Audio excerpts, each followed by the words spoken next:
Welcome to Lesson 12, problem number 1. We have 5 problems we are solving where there is a system of equations and we're solving by substitution. Please feel free to email me as I will be going through this rather quickly, and I want to make sure you can reach out if you have any questions that you're still confused with. Okay, number 1, substitution means we're substituting something that's equal to something in for what it's equal to. So if y is equal to 5x minus 37, we can put 5x minus 37 in for this y. So we're basically substituting what's here in red, the 5x minus 37, in for this y. And we get a brand new equation, 5x minus 37 equals negative 3x plus 19. Why is that important? The reason that that's important is we now have an equation with one variable, and we know how to solve equations with one variable. So I'm not going to show all the work. We're adding 3x to both sides. So we're getting 8x minus 37 equals 19. Okay. Now we're going to add 37 to both sides. So 8x is equal to, and just to make sure you see this, the way I'm doing it kind of in my head is I'm adding the 7 first and getting 26, and then adding the 30 and getting 56. If 8x equals 56, x equals 7. Now we can take either one of those equations and substitute 7 in for x. I'm going to choose to use this first equation just because it's pretty straightforward.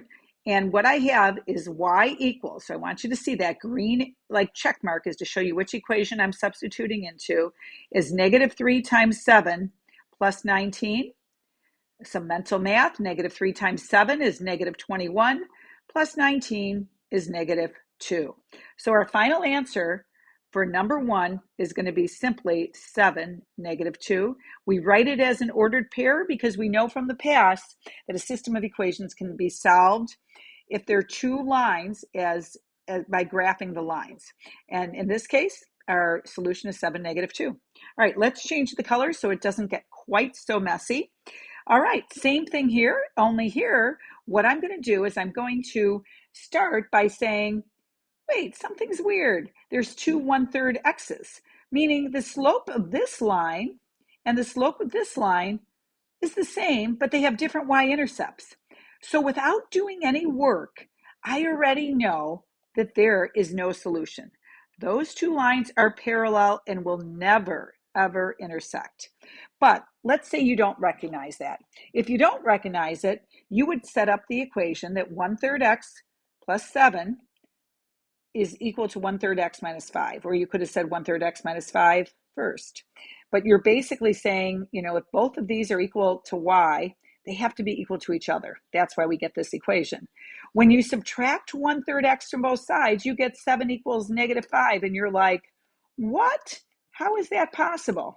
And the answer is, it is not possible. It will never be true, and that's why there is no solution. So you can approach that problem in two ways. Okay, let's go. We're changing our color again to 3 so you can see this next one. Okay, this time a equals 4b plus 7. I'm going to take what a is equal to, 4b plus 7, and I'm going to substitute it in for this a. So what I get is I'm going to rewrite it. I'm going to put 4b plus 7 first, minus 10 equals 7b. Okay, I'm going to move all the b's to the left and all the numbers to the right. Sorry, we didn't have to zoom in quite that much. All right, so I am going to subtract 7 from both sides, so I'm going to get negative 3b. You know what? Actually, let's do it in a little bit easier way. I'm going to just leave the variables, put those all on the right. So 7 minus 10 just gives me negative 3. And then when I subtract the 4b from both sides, I get 3b on the right. Divide both sides by 3, and b is equal to negative 1. Now, all I have to do to find a, I'm going to kind of go back up here and use this top equation. And what I know is that a is equal to 4 times negative 1, which is negative 4, plus 7, which is 3. So a is equal to 3.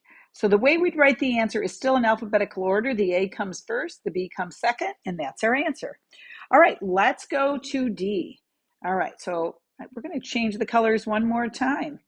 All right, so this time let's go here. And once again, we're substituting. So I'm going to take k plus 4 and substitute it in for that m. So I have 1/2 k minus 2. And instead of writing m, I'm going to write k plus 4 because that's what m is equal to, equals -2. All right, so now we have 1/2 k minus 2k minus 8 equals -2. Okay, so I'm going to now combine the 1/2 k and the -2k.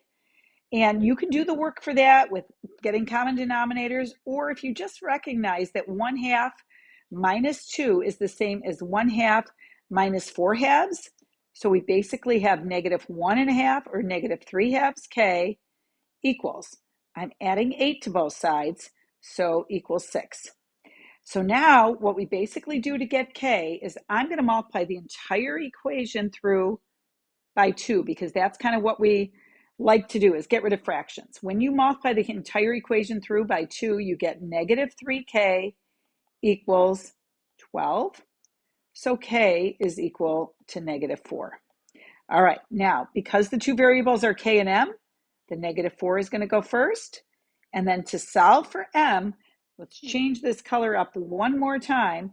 We're going to use this equation right here. M is equal to -4. I'm putting -4 in for this k. So -4 plus 4. So m is equal to 0. And that is our final answer right here, -4, 0. Okay, one more solving by substitution problem. Let's go back to red to change it up again. Okay, this one is a much tougher one to solve by substitution. And it would really be easier to do it by another method called elimination. But since we're being asked to do it by substitution, we're going to kind of take this challenge on. I'm going to take that first equation and I'm going to get y alone. So I'm basically going to rewrite it as y equals -8x plus 15 because I subtracted 8x from both sides.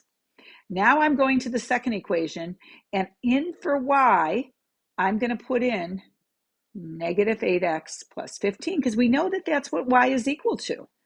That's why it's called substitution. So -2x plus 3 instead of y, I'm going to write -8x plus 15 equals -33. Okay, so now we have -2x minus 24x plus 45 equals -33. Let's combine our like terms on the same side of the equal sign and we get -26x. We're going to subtract 45 from both sides. So -33 minus 45 is going to be a -78. And so when we divide both sides by -26, we get x equals a +3. So now we only have to solve for y. So I'm going to go to be honest, I think the easier equation is the one that I'm going to just put a little green arrow by right here, the one where we solved for y and got it alone. So we can now just say y equals, I'm using this equation right here, -8 times 3 plus 15. And -8 times 3 is -24 plus 15 is going to be -9. And we are done. All right, great job. See you next time.